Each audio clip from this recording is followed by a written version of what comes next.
Shalom semuanya, apa kabar hari ini? Masih semangat menjalankan aktivitas seperti biasa ya? Walau kondisi alam masih tidak stabil dan masih sama dengan tahun yang kemarin. Nah, semoga tahun berikutnya atau tahun depan kondisi kita sudah membaik dan kita bisa menjalankan aktivitas seperti biasa. Baiklah, kembali lagi dengan saya Kristi Nur Aisyah, mahasiswa komunikasi penyiaran Islam di IAIN Ponorogo. Kali ini saya akan mempresentasikan salah satu subbab materi dari mata kuliah yang saya dapatkan di perkuliahan saya di semester 4 ini, yakni psikologi komunikasi. Kira-kira teman-teman semua tahu nggak sih konsep diri itu apa? Pernah dengar atau baru kali ini mendengar kata konsep diri? Ya, konsep diri merupakan keseluruhan keyakinan dari seseorang mengenai atribut personal pada dirinya. Nah, di sini teman-teman, atribut yang dimaksud bukanlah seperti jas, topi, jilbab. Nah, melainkan atribut di sini yang dimaksud adalah sifat yang telah melekat pada diri manusia sejak dulu. Adapun menurut Kendrick, dia memandang konsep diri merupakan representasi mental, yang artinya setiap seseorang berpikir tergambarkan atau terlukiskan mengenai suatu sifat atau atribut. Jadi konsep diri akan muncul akibat adanya kesadaran dari individu. Dimulai dari dia bisa melihat ke belakang dari kebiasaannya, responnya, lalu sikapnya, apa yang membuat dia tidak suka dan apa yang membuat dia suka. Nah, ini dinamakan self perception process. Nah, self perception process ini yang membuat orang-orang mengobservasi dirinya sendiri dengan adanya evaluasi-evaluasi yang telah dia temukan tentang dirinya. Apakah dia marah? Apakah dia pemarah? Ataukah dia murah hati? Apakah dia sombong? Apa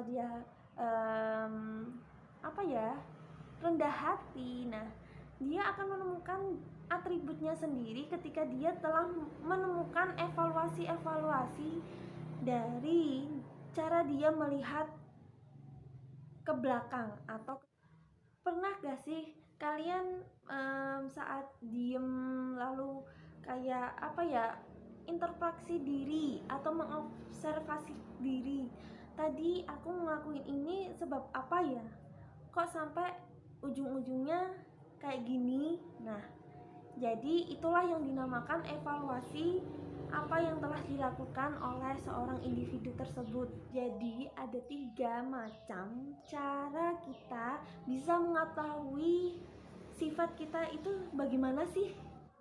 Yang pertama yakni self perception process. Jadi self perception process ini merupakan salah satu dari 3 macam cara kita bisa mengetahui sifat kita. Nah, seseorang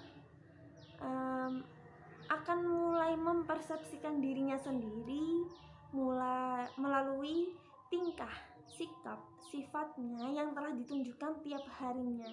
Nah, dia akan menyadari bahwa oh, inilah sifatku. Ketika dia mulai menyadari bahwa sifat ini akan berpengaruh seperti ini, sifat ini akan berpengaruh baik atau buruknya, seperti itu. Cara yang kedua yakni sebuah proses penilaian. Pastinya kalian pernah mungkin disanjung atau dipuji-puji, wah kamu pintar nulis ya, wah kamu ternyata pintar ngomong ya, wah kamu ternyata berbakat, baik hati pula. Nah, pasti kalian pernah mendapatkan pujian seperti itu.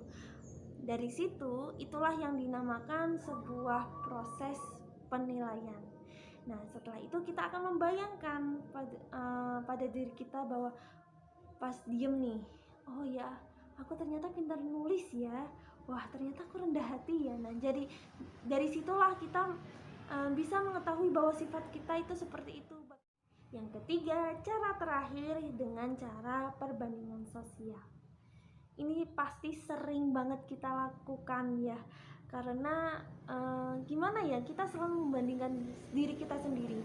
Seperti kita membandingkan kemampuan kita dengan orang lain, membandingkan sifat kita seperti dengan orang lain, lalu membandingkan keyakinan kita dengan orang lain.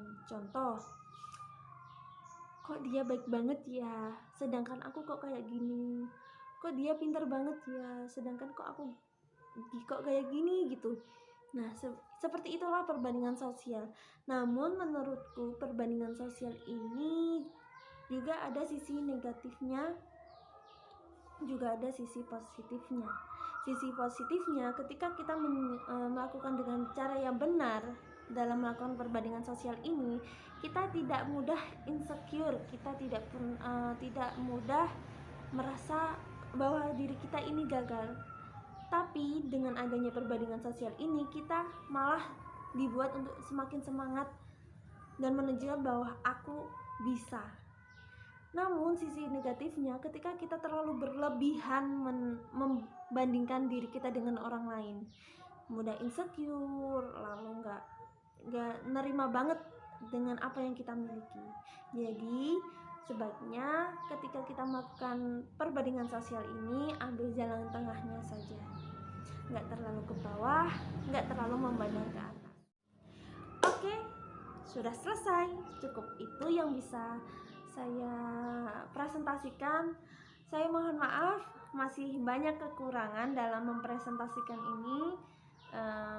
Semoga bermanfaat. Akhirul kalam, assalamualaikum warahmatullahi wabarakatuh. See you.